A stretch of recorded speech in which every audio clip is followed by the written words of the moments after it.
মোৰ হতীয়া দেউতা মোৰ মাকতকৈ 5 বছৰ সৰু আছিল আৰু তেওঁ সদায় মোৰ মাকক সুখী কৰি ৰাখিছিল। কিন্তু মোৰ মায়ে নাজানিছিল যে তেওঁ মোৰ ফালে বেয়া চকুৰে চাইছিল। যেতিয়া মই মোৰ মাকক এই বিষয়ে কৈছিলো তেতিয়া তেওঁ মোক গালি দিছিল আৰু মোক নীৰৱ কৰি ৰাখিছিল। মোৰ হতীয়া দেউতাই সদায় এটা সুযোগ বিচাৰি আছিল, কিন্তু তেওঁ কোনো সুযোগ পোৱা নাছিল যাতে তেওঁ মোৰ সৈতে তেওঁৰ ইচ্ছা পূৰণ কৰিব পাৰে। কিন্তু কিমান দিনলৈ মই তেওঁৰ পৰা নিজকে ৰক্ষা কৰিব পাৰিম? এদিন যেতিয়া মোৰ মা ঘৰত নাছিল, মোৰ হতীয়া দেউতাকে মোৰ কোঠালৈ আহিছিল। তেওঁক দেখি মই উদ্বিগ্ন হবলৈ আৰম্ভ কৰিলো, কিন্তু তেওঁ কেৱল নিজৰ ইচ্ছা পূৰণ কৰিব বিচাৰিছিল আৰু আজি তেওঁ সম্পূৰ্ণ সুযোগ পাইছিল। তাৰ পিছত তেওঁ লগে লগে দুৱাৰখন বন্ধ কৰি নিৰন্তৰ 2 ঘণ্টা ধৰি মোৰ সৈতে। মোৰ মাক দেখিবলৈ অতি সুন্দৰ আছিল। মই মোৰ মাকতকৈ মাত্ৰ 18 বছৰ সৰু আছিলো। আচলতে মোৰ মাক অতি কম বয়সতে বিবাহপাশত আবদ্ধ হৈছিল। বিয়াৰ 2 বছৰ পিছত মোৰ মায়ে মোক জন্ম দিছিল। যেতিয়াই মোৰ মা আৰু মই একেলগে বাহিৰলৈ যাওঁ, মানুহে ভাবিব যে আমি দুয়ো বাই ভনী। মোৰ মাক ইমান সুন্দৰ আছিল যে তেওঁৰ বয়সে তেওঁক বেছি প্ৰভাৱিত কৰিব পৰা নাছিল। কিন্তু হঠাতে এদিন মোৰ মায়ে নিজৰ এটা সিদ্ধান্ত ঘোষণা কৰিলে আৰু মই তেওঁৰ সিদ্ধান্তত খঙাল হৈ পৰিলো। মই কলো, কি হ'ল মা, আপুনি কিয় নিজকে বদনামী কৰিব বিচাৰিছে আৰু মোৰো বদনাম হব? তেতিয়া মোৰ মায়ে কবলৈ আৰম্ভ কৰিলে, আই, ইয়াত বদনাম হবলৈ কি আছে? মই কিবা ভুল কৰিছো নেকি? মই মোৰ মাকক বুজাই দিছিলো যে সকলোবোৰ ঠিকেই আছে, কিন্তু আমাৰ চুবুৰীয়াসকলে কি কব? আমি তেওঁলোকক কি উত্তৰ দিম? মোৰ মায়ে কৈছিল, আমাৰ বিষয়ত একো কোৱাৰ অধিকাৰ কাৰো নাই, কাৰণ আমি কাৰো ওপৰত নিৰ্ভৰশীল নহয়। কেৱল মইহে জানো যে তোমাৰ দেউতাৰ মৃত্যুৰ পিছত মই মোৰ জীৱন কেনেকৈ অতিবাহিত কৰিলো। কোনেও মোক সহায় কৰিবলৈ অহা নাছিল। মই কেনেকৈ সৰু ছোৱালীজনীৰ সৈতে অবিবাহিত মহিলা হিচাপে বাস কৰি আছিলো, এইটো মোৰ তুলনাত কোনেও ভালদৰে জানিব নোৱাৰে। কিন্তু আই, তুমি এইটো বুজি পোৱা উচিত। সমগ্ৰ বিশ্বই মোক বুজি পায় নে বুজি নাপায়, কিন্তু তুমি মোৰ জীৱনৰ যুঁজটো বুজি পাইছা। কথাটো হ'ল যে মই সৰু থাকোতেই মোৰ মায়ে পুনৰ বিয়া কৰাৰ সিদ্ধান্ত লৈছিল। মোক আৰু মোৰ মাকক এৰি এটা বেমাৰৰ বাবে দেউতাৰ মৃত্যু হৈছিল। মোৰ দেউতাকে মোক এৰি যোৱাৰ পিছত মোৰ মায়ে মোক মোৰ আইতাকৰ ঘৰলৈ লৈ গৈছিল, কিন্তু তেওঁ বেছিদিন মাকৰ ঘৰত থাকিব পৰা নাছিল। সেয়েহে যেতিয়া মই স্কুললৈ যাবলৈ যথেষ্ট বয়স হৈছিল, মোৰ মায়ে এটা ব্যক্তিগত কোম্পানীত কাম কৰিবলৈ আৰম্ভ কৰিছিল। মোৰ মায়ে মোৰ বাবে মাক আৰু দেউতাক দুয়োৰে দায়িত্ব পালন কৰিছিল। এইটো কোৱাটো ভুল নহব যে মোৰ মায়ে মোৰ লালন পালনত তেওঁৰ গোটেই যৌৱন ত্যাগ কৰিছিল। যিহেতু মই 16-17 বছৰ বয়সৰ আছিলো আৰু তেতিয়া মোৰ মাকৰ বয়স 34 বা 35 বছৰ মানহে আছিল, সেয়েহে তেওঁৰ পুনৰ বিয়া কৰোৱাটো মোৰ মাৰ ভুল সিদ্ধান্ত নাছিল। কিন্তু মই নাজানো যে মই কিয় এই বিষয়ে সঠিক অনুভৱ কৰা নাছিলো। মই মোৰ মাকক বহুতো বুজাই কলো, মা, তুমি যেতিয়া বিয়া কৰিবা তেতিয়া সকলোৱে কব যে সৰু ছোৱালীজনী ঘৰত থাকোতে মাকে বিয়া কৰাৰ কথা ভাবিছে।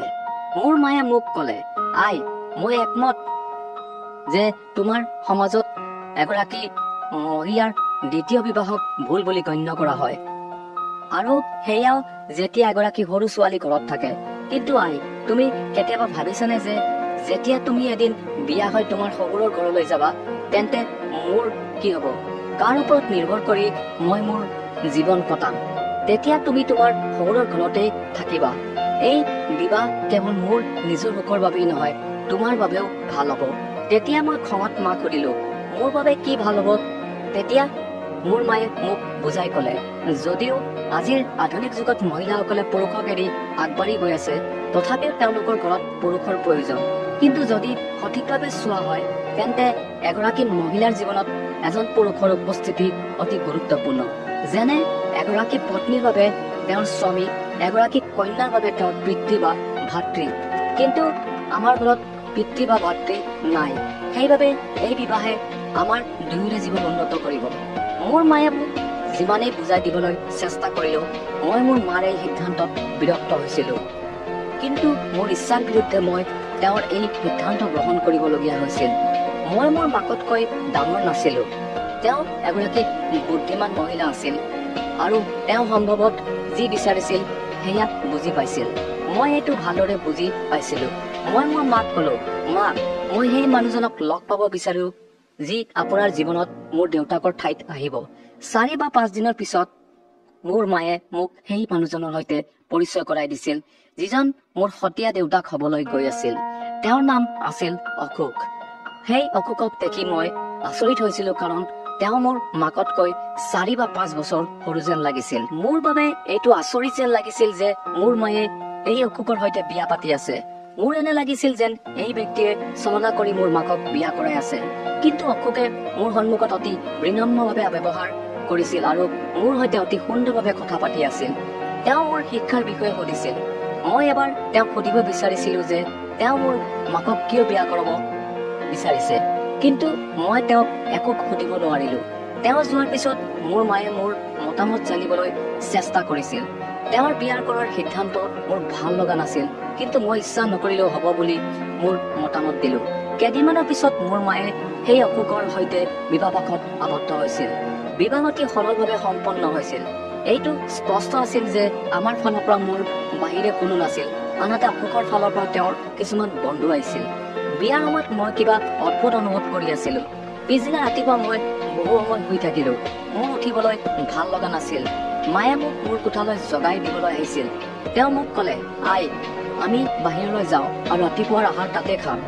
মই মাক ক'লো, মা, তুমি মোৰ ৰুমলৈ ৰাতিপুৱাৰ আহাৰ পঠিয়াই দিলে ভাল হ'ব। মায়ে ক'লে, আই, তুমি কি কৈছা? অশোকেও তোমাৰ বাবে ৰাতিপুৱাৰ আহাৰ খাবলৈ অপেক্ষা কৰি আছে। মই মাক ক'লো, নাই মা, মই সেই মানুহজনৰ সন্মুখত যাব নিবিচাৰো, কিন্তু মায়ে মোক বাধ্য কৰিলে। সেয়েহে মই তেওঁলোকৰ সৈতে ৰাতিপুৱাৰ আহাৰত টেবুলত বহি পৰিলো। অশোকে তবক মানি মোৰ ফালে চাই সুধিলে, কোমল, কি হ'ল? তুমি ভাল আছানে? মই তেওঁক ক'লো, হয়, মই ঠিকে আছো। তেতিয়া তেওঁ সুধিবলৈ আৰম্ভ কৰিলে, তুমি মোৰ ওপৰত খং কৰিছা নেকি? তেওঁ এই প্ৰশ্ন কৰাৰ লগে লগে মই তেওঁৰ ওপৰত ক্ৰুদ্ধ হৈ পৰিলো। মই তেওঁক ক'লো, আপুনি কি কৈছে? মই কিয় আপোনাক খং কৰিম? যাৰ লগত কিবা সম্পৰ্ক থাকে তাৰ লগতহে খং কৰে, কিন্তু আপোনাৰ সৈতে মোৰ কোনো সম্পৰ্ক নাই। মোৰ মুখৰ পৰা এনেধৰণৰ কথা শুনি অশোকৰ মুখখনৰ ৰং সলনি হৈছিল। মায়ে মোক ঠাট্টা কৰি ক'লে, কোমল, তুমি কি কৈছা? অশোকে মাক ক'লে, তাইক একো নকবা, তাই এতিয়াও সৰু, লাহে লাহে সকলো ঠিক হৈ যাব। কিছু সময়ৰ পিছত মই মোৰ কোঠালৈ গলো। মই মোৰ নিজৰ ঘৰত বহুতো অশান্তি অনুভৱ কৰিবলৈ আৰম্ভ কৰিলো। মই কেতিয়াও সপোনতো ভাবিব পৰা নাছিলো যে মোৰ জীৱনত এনেকুৱা সময় আহিব যে মোৰ নিজৰ ঘৰতে মোৰ ভাল নালাগিব।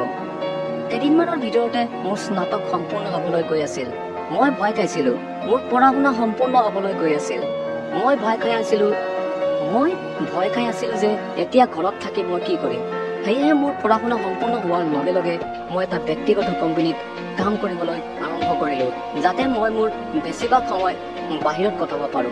কাৰণ মই অশোকৰ সন্মুখত বেছি আহিব বিচৰা নাছিলো। সেয়েহে কোম্পানীৰ পৰা অহাৰ পিছত মই পোনপটীয়াকৈ মোৰ কোঠালৈ গৈছিলো। অৱশ্যে এতিয়ালৈকে এনেকুৱা একো হোৱা নাছিল যিয়ে মোক অশোকৰ অভিপ্ৰায়ৰ বিষয়ে এটা ধাৰণা দিব পাৰে। কিন্তু মই নাজানো কিয় যেতিয়া অশোকে মোৰ সন্মুখত আহিছিল, মই অনুভৱ কৰিছিলো যে তেওঁৰ চকু মোৰ শৰীৰৰ ওপৰতে আছিল। অশোকৰ বিয়া কৰোৱাৰ পিছত মোৰ মাক আগৰ তুলনাত অধিক সুখী হৈ পৰিছিল। মায়ে মোক নিজৰ ভাৱে চলিবলৈ দিছিল। মোৰ দিনবোৰ এনেদৰে পাৰ হৈ গৈছিল।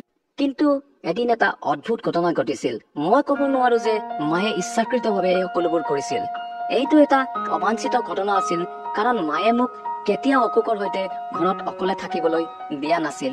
কিন্তু সেই সন্ধিয়া মা ঘৰত নাছিল আৰু মই মোৰ কোঠাত আছিলো। ঠিক তেতিয়াই দুৱাৰত এটা টুকুৰত মই আচৰিত হৈ পৰিলো। যেতিয়া মই দুৱাৰখন খুলিছিলো, অশোকে বাহিৰত থিয় হৈ আছিল। তেওঁ মোক সুধিলে, তোমাৰ মা ক'ত আছে? মই ক'লো, মই নাজানো। তেওঁ নিশ্চয় কিবা গুৰুত্বপূৰ্ণ কামৰ বাবে বাহিৰলৈ গৈছে। তেতিয়া অশোকে মোক সুধিলে, তুমি মোৰ বাবে একাপ চাহ বনাবা নেকি? প্ৰথমে মই ভাবিলো মই দুৱাৰখন বন্ধ কৰি দিওঁ, কিন্তু তেতিয়া মই ভাবিলো যে এইটো বেয়া কথা হ'ব, কিয়নো আমি একেটা ঘৰতে থাকিব লাগিব। তেনেহলে এয়া কিমান দিনলৈ চলি থাকিব? মই অশোকৰ বাবে চাহ বনাইছিলো আৰু চাহৰ কাপটো লৈ তেওঁৰ ওচৰত গৈছিলো। তেওঁ সামান্য হাঁহিৰে মোক ধন্যবাদ জনাইছিল। মই চাহ ৰাখি মোৰ কোঠালৈ যাবলৈ আৰম্ভ কৰিলো। তেতিয়া তেওঁ মোক বাধা দিছিল। তেওঁ মোক কৈছিল, কোমল, ৰবা। মই ৰৈ গৈছিলো আৰু ক'লো, কি হৈছে? তেতিয়া তেওঁ ক'লে, তুমি মোৰ ওপৰত কিয় খং কৰি আছা? মই কলো, নাই, এয়া মোৰ অভ্যাস, মোৰ অকলশৰীয়াকৈ থাকি ভাল লাগে। তেওঁ কৈছিল, মোৰ কাষত 5 মিনিট বহি থাকা, মই তোমাৰ লগত এটা গুৰুত্বপূৰ্ণ বিষয়ৰ ওপৰত কথা পাতিব লাগিব। তেওঁৰ সন্মুখৰ চোফাটোৰ ফালে আঙুলিয়াই তেওঁ কৈছিল, ইয়াতে বহা। তাৰ পিছত মই তেওঁৰ সন্মুখত বহি পৰিলো। তেওঁ মোৰ সন্মুখত কিছু সময় বহি থাকিল। তেওঁ মোৰ ফালে চাই থাকিল আৰু তাৰ পিছত লাহেকৈ মোক কলে, কোমল চোৱা, মই জানো তোমাৰ খং উঠাটো স্বাভাৱিক, কাৰণ তুমি তোমাৰ মাকে পুনৰ বিয়া হোৱাটো বিচৰা নাছিলা। কিন্তু তেওঁৰ ঠাইৰ পৰা চিন্তা কৰা, তেওঁ একো ভুল কৰা নাছিল। হয়, যিমান দূৰ মোৰ কথা, মই অনুভৱ কৰো যে তুমি মোক সন্দেহ কৰা। কোমল, তোমাৰ চকুত মই যিয়ে নহওক কিয়, তোমাৰ সৈতে মই কেতিয়াও অন্যায় নকৰো। মোৰ আৰু তোমাৰ মাজৰ এক সম্পৰ্ক আছে, যদিও সেয়া কেৱল এটা নামতহে। তেনেহলে তুমি কিয় বিৰক্ত হলা? মই কলো, চাওক, মই আপোনাৰ লগত কোনো সম্পৰ্ক ৰাখিব নিবিচাৰো আৰু আপোনাৰ বিৰুদ্ধে মোৰ কোনো খঙো নাই। আপোনাৰ সম্পৰ্ক মোৰ মাকৰ লগত, মোৰ লগত নহয়। এই কথা কৈ মই মোৰ ৰুমলৈ গলো। এদিন মোৰ মায়ে মোক কৈছিল, কোমল, অশোকে তোমাৰ বিয়াৰ বাবে এজন দৰা বিচাৰিছে। মই খং উঠি কলো, সেয়েহে তেওঁ এই সকলোবোৰ কৰি মোৰ কাষলৈ আহিব বিচাৰে। মায়ে মোৰ মুখত থাপৰ মাৰি কলে, এনেকুৱা কথা কবলৈ তোমাৰ লাজ লগা নাই নেকি? তুমি কি কৈছা? অশোকৰ বিষয়ে তুমি এনেধৰণৰ কথা কেনেকৈ ভাবিব পাৰা? এতিয়া অশোক কোনো অচিনাকি মানুহ নহয়। মই তেওঁক বিয়া কৰাই এক সম্পৰ্ক স্থাপন কৰিছো। তুমি যিদৰে ভাবিছা তেওঁ তেনে মানুহ নহয়। অশোক এজন অতি ভাল মানুহ। মই মোৰ মাকক কৈছিলো, তেওঁ বহুতো ভাল মানুহ। মই খঙত কলো, মা, যদি মই বিয়া কৰাব লাগে, মই নিজে এজন দৰা বিচাৰি লম আৰু বিয়া কৰাম। আপোনালোকে মোৰ বিবাহক লৈ চিন্তা কৰাৰ প্ৰয়োজন নাই। সেই দিনটোৰ পৰা মায়ে কেতিয়াও মোৰ সৈতে মোৰ বিবাহৰ বিষয়ে কথা পতা নাছিল। যদিও অশোক মোৰ মাকৰ দ্বিতীয় স্বামী আছিল, মই তেওঁৰ ভতিজাক কেতিয়াও বিয়া কৰাব বিচৰা নাছিলো। মই জানিছিলো যে এইটো হয়তো অশোকৰ এটা চলনা আছিল, কাৰণ মই অশোকৰ দৰে মানুহৰ বিষয়ে ভালদৰে জানিছিলো। সেয়েহে মই প্ৰতিটো পদক্ষেপে অতি সাৱধানে লব লগা হৈছিল। কিন্তু প্ৰশ্নটো আছিল যে মই এই ধৰণৰ পৰিৱেশত কিমান দিন জীয়াই থাকিব পাৰিম। মই বিয়া কৰাৰ লাগিছিল আৰু সেয়াও অতি সোনকালে। মোৰ মনত এই ধাৰণাটো বাৰে বাৰে আহিবলৈ ধৰিলে যে যদি মই বিয়া কৰো তেন্তে কাক বিয়া কৰাম। মোৰ কোনো বন্ধু নাছিল আৰু মোৰ পৰিচিতসকলৰ মাজত এনে কোনো বিবাহ হোৱা নাছিল। মই এই বিষয়ে চিন্তা কৰি আছিলো যেতিয়া হঠাতে মই কাৰোবাক লগ পাইছিলো। মই কাম কৰা কোম্পানীটোলৈ এজন ল'ৰা আহিছিল, যি মোৰ বিভাগত কাম কৰিছিল। তেওঁ দেখিবলৈও অতি ধুনীয়া আছিল। তেওঁৰ নাম আছিল ৰোহন। লাহে লাহে মই ৰোহনক ভাল পাবলৈ ধৰিলো। তেতিয়া হয়তো তেওঁ মোক ভাল পাবলৈ আৰম্ভ কৰিলে। লাহে লাহে আমি দুয়ো বন্ধু হৈ পৰিলো আৰু বন্ধুত্বৰ পিছত ই প্ৰেমলৈ পৰিণত হৈছিল আৰু প্ৰেমৰ পিছত ই বিবাহলৈ পৰিণত হৈছিল। কিন্তু মই ৰোহনৰ পৰা একো লুকুৱাই ৰাখিব বিচৰা নাছিলো। মই তেওঁক মোৰ ঘৰৰ পৰিস্থিতিৰ বিষয়ে কব বিচাৰিছিলো, কাৰণ ৰোহন এজন বহুতো ভাল মানুহ আছিল আৰু মই তেওঁক মোৰ বিষয়ে পিছত জনাব বিচৰা নাছিলো। আৰু তাৰ পিছত তেওঁৰ হৃদয়ত আঘাত পায়। সেয়েহে এদিন মই ৰোহনক মোৰ কাহিনীটো কলো। মই কলো, ৰোহন, তুমি মোৰ পৰিয়ালৰ বিষয়ে জানানে? মোৰ ঘৰৰ অৱস্থা কি, মই ক'ত বাস কৰো আৰু মই কাৰ কন্যা, মই কোনটো পৰিয়ালৰ। মোৰ কথা শুনি তেওঁ কলে, কোমল, মই কেৱল তোমাকহে জানো, তোমাৰ পৰিয়ালৰ প্ৰতি জনাৰ মোৰ কোনো আগ্ৰহ নাই। মই কলো, তথাপিও ৰোহন, তোমাৰ মোৰ বিষয়ে জনাৰ সম্পূৰ্ণ অধিকাৰ আছে, কাৰণ মই নিবিচাৰো যে তুমি পিছত এনেকুৱা মোক কবা যে যিয়ে মোৰ হৃদয়ত আঘাত কৰিব পাৰে। ৰোহনে মোক কলে, ঠিক আছে, যদি তুমি কব বিচাৰা তেন্তে মোক কোৱা। মই ৰোহনক মোৰ মাকৰ দ্বিতীয় বিবাহ আৰু অশোকৰ মনোভাৱৰ বিষয়ে কৈছিলো। মই তেওঁক সকলো কথা কলো। এই সকলোবোৰ শুনি ৰোহনৰ মনোভাৱত কোনো পৰিৱৰ্তন হোৱা নাছিল। তেতিয়া ৰোহনে মোক বুজাই দিলে, কোমল, কি হৈছে তোমাৰ? তোমাৰ মায়ে দ্বিতীয়বাৰৰ বাবে বিয়া কৰাইছে। দ্বিতীয়বাৰৰ বাবে বিবাহ কৰাটো অপৰাধ নেকি?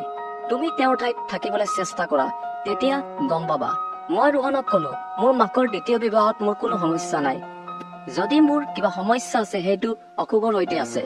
মই নাজানো কিয় যেতিয়াই মই তেওঁৰ সন্মুখত যাওঁ মোক এনে লাগে যেন তেওঁ মোৰ ফালে বেয়া দৃষ্টিৰে চাই আছে। ৰোহনে কলে, কোমল, তুমি বহুতো বেছি ভাবিছা। তোমাৰ ধাৰণাটো একেবাৰে ভুল। তোমাৰ দৃষ্টিভংগী সলনি কৰা, সকলো ঠিক হৈ যাব। ৰোহনে মোক বহুতো বুজালে আৰু কলে, কোমল, মই তোমাক প্ৰতিটো পৰিস্থিতিত ভাল পাওঁ। মই মোৰ পৰিয়ালক কেইদিনমানৰ ভিতৰতে তোমাৰ ঘৰলৈ পঠিয়াই দিম। মই তাক কলো, ৰোহন, মোৰ বিষয়ে জনাৰ পিছত তোমাৰ পৰিয়ালে তোমাক মোৰ লগত বিয়া কৰাবলৈ সন্মত হব নেকি? ৰোহনে কলে, কোমল, তুমি সকলো মোৰ ওপৰত এৰি দিয়া। কেইদিনমানৰ পিছত ৰোহনে তেওঁৰ পৰিয়ালক মোৰ ওচৰলৈ পঠিয়াইছিল। ৰোহনক ঘৰলৈ পঠিয়াই দিয়া হৈছিল আৰু মোৰ মায়েও ৰোহনৰ পৰিয়ালক সাক্ষাৎ কৰি অতি আনন্দিত হৈছিল। কেইদিনমানৰ পিছত আমি দুয়ো বিয়াৰ বাবে সন্মতি দিলো আৰু কেইদিনমানৰ ভিতৰতে আমি বিবাহপাশত আবদ্ধ হলো। তাৰ পিছত মই মোৰ শহুৰৰ ঘৰলৈ আহিলো। ৰোহনৰ ঘৰলৈ অহাৰ পিছত মই এক স্বস্তিৰ উশাহ ললো, কাৰণ মই অসুখৰ দৰে এজন ব্যক্তিৰ হাতৰ পৰা ৰক্ষা পাইছিলো। মোৰ শহুৰেকৰ ঘৰত সকলোৱে বহুতো ভাল আছিল। ৰোহনৰ পৰিয়ালটো ডাঙৰ ব্যৱসায়ী আছিল, কিন্তু এটা কথা মই বুজিব নোৱাৰিলো যে ইমান টকা থকাৰ পিছতো তেওঁ আন এটা কোম্পানীত কাম কৰিবলৈ কিয় আহিছিল। মই এইটো ৰোহনৰ আগত উল্লেখ কৰিছিলো, কিন্তু ৰোহনে মোক কৈছিল, কোমল, সময়ত তুমি সকলো জানিব পাৰিবা। মই কিছুমান ৰীতি নীতিৰ বাবে মোৰ মাতৃগৃহলৈ যাব লগা হৈছিল, কিন্তু মই নাজানো যে মই কিয় তাত থাকিবলৈ অস্বস্তি অনুভৱ কৰিছিলো। মোৰ মাকৰ বাহিৰে তাত আৰু কোনো নাছিল। সেয়ে মই ৰোহনক কলো, ৰোহন, মই এতিয়া তালৈ যাব নিবিচাৰো। আমি এদিন ইয়াতে মাক ফোন কৰি থাকিবলৈ মাতো। ৰোহনে মোক কলে, নাই কোমল, এইটো এটা অতি দৰকাৰী নিয়ম হয়। প্ৰত্যেক গৰাকী ছোৱালীয়ে ইয়াৰ বাবে মাকৰ ঘৰলৈ যায়। তুমিও যাব লাগিব। ঠিক আছে, ময়ো তোমাৰ লগত যাম। তাৰ পিছত মই ৰোহনৰ সৈতে মোৰ মাকৰ ঘৰলৈ আহিলো। মায়ে মোক দেখি বহুতো সুখী হৈছিল। ময়ো তেওঁক সাৱটি ধৰিছিলো, কিন্তু মই অসুখৰ সৈতে কথা পতা নাছিলো। অসুখ মোৰ সতীয়া দেউতাক আছিল, কিন্তু মই তেওঁক মোৰ একোৱে নহয় বুলি বিবেচনা কৰিছিলো। মই তেওঁক ঘৃণা কৰিছিলো। কিছুমান বহি থকাৰ পিছত মই মাকক কলো, মা, মই এতিয়া যাওঁ। তেতিয়া অসুখে মোক বাধা দিছিল আৰু কৈছিল, কোমল, ৰবা, মই তোমাক কিবা এটা সুধিব বিচাৰিছো। মই কলো, হয়, কওক। তেওঁ মোক সুধিলে, তুমি ৰোহনৰ সৈতে সুখী নে? মই বৰবেৰে কলো, হয়, মই বহুতো সুখী। অসুখে মোক কৈছিল, এইটোৱে মই তোমাক দিব বিচৰা সুখ। মই অসুখৰ ফালে চাই কলো, এইটো সঁচা নেকি? অসুখে কলে, কোমল,